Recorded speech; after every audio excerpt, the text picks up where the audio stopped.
माया होगे माया तुर नैना मैं खोगे रे, दिल के बात ला तोरे संग कह दे रे।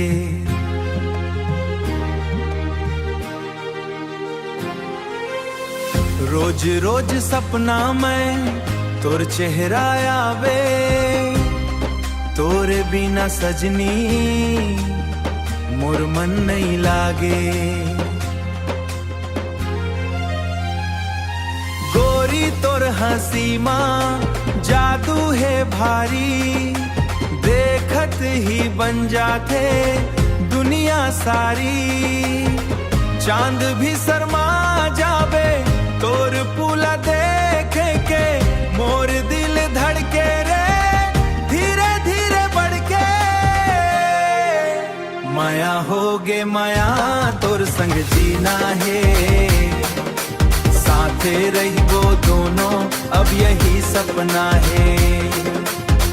हाथ पकड़ ले सजनी दूर कहीं जाबो, तोर संग हर खुशीलापन बनाबो।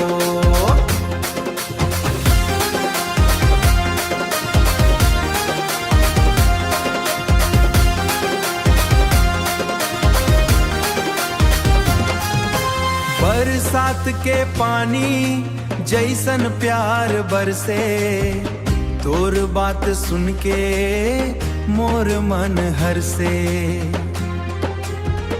गली गली तोर नाम गुनगुनाथो, दिन रात बस तोरे सपना सजाथो। माया होगे माया तोर संग जीना है, साथे रहिबो दोनों अब यही सपना है। हाथ पकड़ ले सजनी दूर कहीं जाबो, तोर संग हर खुशीलापन